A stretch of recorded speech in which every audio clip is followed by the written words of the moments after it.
Good morning, and welcome to BTVN. I'm Cameron Simon, here with my co-host, Rachel Ripp. Rachel, how are you doing? I'm doing good. What about you? I'm doing really well. Excited for the Dig Pink games tonight for sure. I see you're wearing your pink tie. Yeah, I got my pink tie on. A lot of people don't know that the boys soccer is actually doing Dig Pink tonight also. Okay. So just trying to support everything we can. Yeah. So everybody stay tuned. We'll be right back with our show. Don't you ever say I just walked away, I will always want you. I can't let a lie running for my life, I will always want you.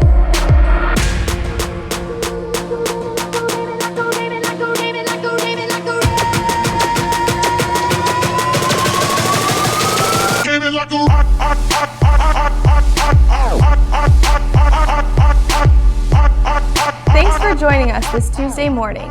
Let's get right into some announcements. Tonight is Dig Pink for volleyball. The JV game is at 5 and the varsity game is at 6. Don't forget, seniors, tonight is also senior night, Hannah Lintel and Summer U. So make sure to come out and support.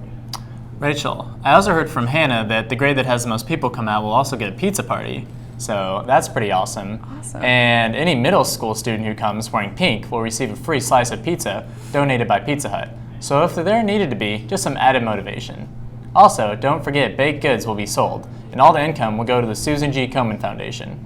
And if you're in the mood for some soccer, the boys will also be playing tonight at 6:45 at Bishop Miege.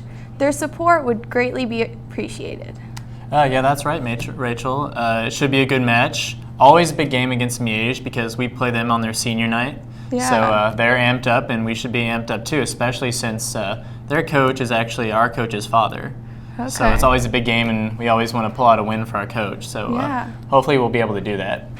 And also, Rachel, the book fair is coming up. What's your favorite part about that? Well, I mean, the book fair, I wasn't here for lower school, but I'm sure that it's a great experience for all the kids. You know, getting a book when you're young is just so much fun. Yeah, as I remembered, it was always fun, and I always loved to read when I was younger, so I always enjoyed it a lot. Yeah. In other news, if you're interested in traveling to Haiti this May, there will be an informational meeting at Grace McGowan's house on Sunday, November 3rd at 4:30. The Global Orphan Project will be present to provide information on the trip and to answer any questions. Anyone is welcome to join the trip to Haiti, such as students, teachers, family members, and friends from other schools. Contact Grace McGowan if you have any more questions. So Cameron, I understand that you had a great time at the World's Fair a couple weeks back. I really did, Rachel. Here's a video I made on what I thought were the best parts of the day.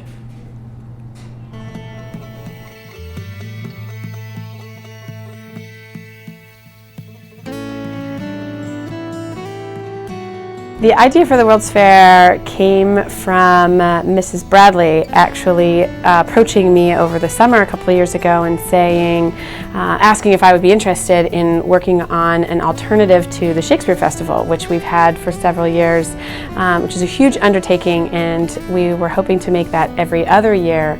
And then what to do in the off-season, so to speak.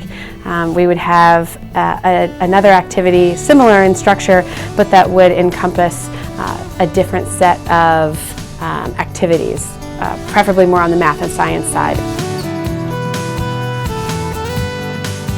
We are making a tower out of newspaper, and we get a foot of tape, and whoever's the tallest wins.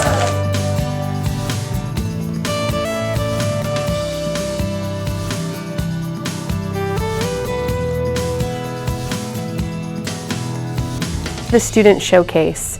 The idea that a World's Fair is supposed to be an opportunity to show off a country's talents and a country's special characteristics. The idea came to all of us on the committee that Barstow is full of special characteristics and special talents, and so why not have an opportunity to share those.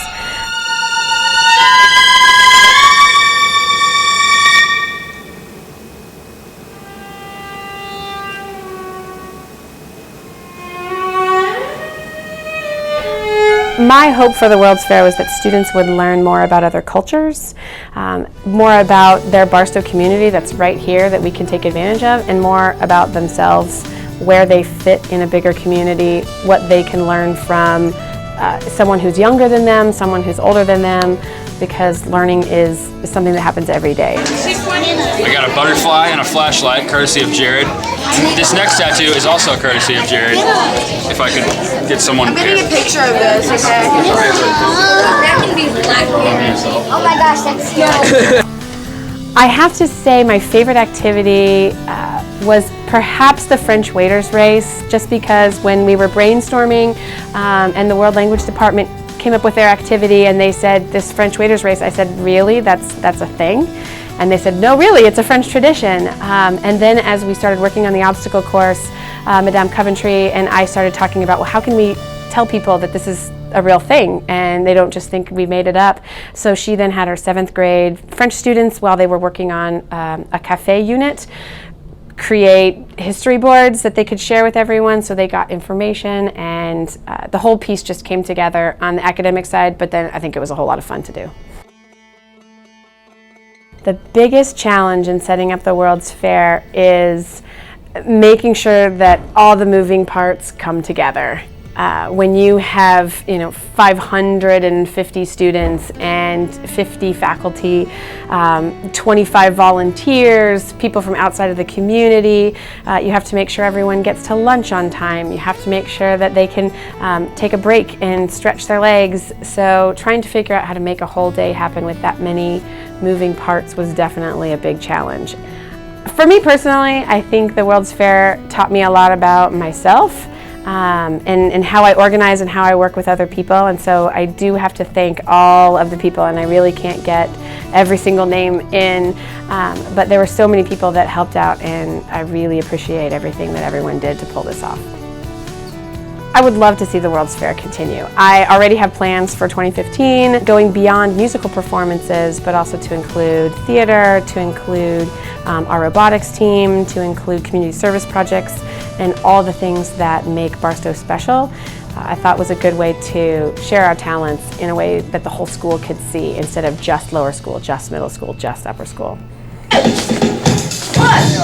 Steven, get our song. It's actually really fun. 1, 2.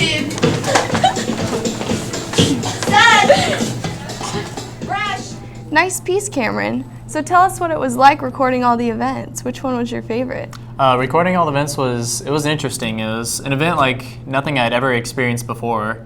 So I got used to it, and just being with my family was really my favorite part. We all got to bond, and it was a really good time. My favorite event, I would actually have to agree with her, is probably the French waiters race. Just because we got to run around a little bit, put in some competition into it, and it was just a lot of fun. So I enjoyed that. In other exciting news, the middle school Chat and Chew is coming up on Wednesday, October 30th, with the release of the movie Ender's Game on November 1st. Chat and Chew will be the perfect opportunity to get together and talk about the book. Well, that's all we have for today. I'm Rachel Ripp.